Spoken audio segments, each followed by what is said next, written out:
Class 9th, Literature Reader English, Chapter 2, A Dog Named Duke by William D. Ellis. 4. A. With reference to Hooper, the author says, everything was going for him.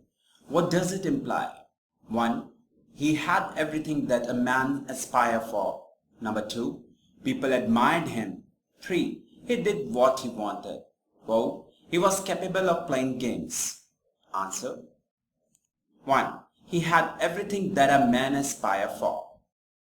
B. Duke never jumped on Chuck again because dash. 1. Duke was paralyzed and unable to jump. 2. Chuck was angry with Duke for jumping at him. 3. Duke realized that Chuck was not well and could not balance himself. 4. Mercy did not allow Duke to come near Chuck. Answer. 3. Duke realized that Chuck was not well and could not balance himself. C. The author says that Duke knew his job. The job was dash. 1. To look after Chuck. 2. To get Chuck on his feet. 3. To humor Chuck. 4. To guard the house. Answer. 2. To get Chuck on his feet. D. Dash. Even Duke's presence didn't reach Chuck. Why? 1. Duke was locked in his kennel and Chuck couldn't see him.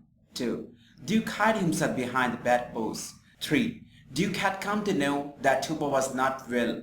4. Hooper was lost in his own grief and pain. Answer. 4. Hooper was lost in his own grief and pain. 5. A. In 1953, Hooper was a favored young man. Explain. Answer. In 1953, Hooper was a favored young man, standing 6'1". He played on the university football team. He was already a hard-charging Joan sales manager for a chemical company. B. They said that they would create a desk job for Hooper at headquarters. 1. Who are they? 2. Why did they decide to do this? Answer. 1. They refers to the senior of Hoopers who were working for the same chemical company Hooper used to work for. 2. Hooper had met with an accident and was critically ill, suffering from a subdural hemorrhage. He remained on the critical list for a month. After 5 weeks, when the men from his office came to visit him, they told him that they would create a desk job for him at headquarters because they knew his left side was completely paralyzed and he would not be able to move around. C. Duke was an extraordinary dog. What special qualities did he exhibit to justify this discuss? Answer. Duke was an extraordinary dog with special qualities. When Chuck came from the hospital, Duke jumped on him, and he knew instantly that he was never to jump on him again. From that moment, he took up a post beside Master's bed around the clock. Duke encouraged his master to get up by poking his nose under Chuck's elbow and lifting it up. He also nudged Nettles and snorted. Finally, Chuck and Duke began walking together, with Duke pulling at their leash and holding taut so that Chuck could be supported and he could take one step forward. What began as one step at a time culminated in Chuck walking by himself. D. What problems did Chuck present when he returned to the company headquarters? Answer. Chuck moving back to the company's headquarters presented several tough problems.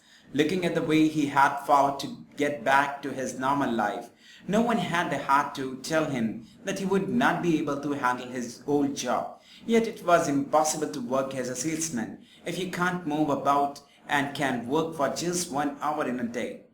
E. Why do you think Charles Hooper's appointment as a assistant national sales manager is considered to be a tribute to Duke? Charles Hooper's appointment as assistant national sales manager is considered to be a tribute to Duke because just as Duke helped Chuck to walk again, step by step, Chuck's appointment advanced the objectives of the company step by step. 6. Following dates were important in Charles Hooper's life.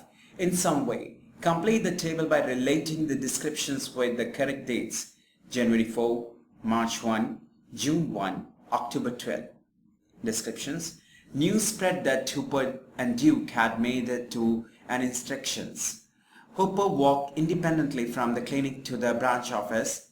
Hooper planned to start a full day's work at office. Duke met with a fatal accident. Answer. Date.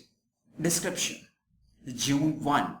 News spread that Hooper and Duke had made it to an intersection. January 4. Hooper walked independently from the clinic to the branch office. March 1. Hooper planned to start a full day's work at office. October 12. Duke met with a fatal accident.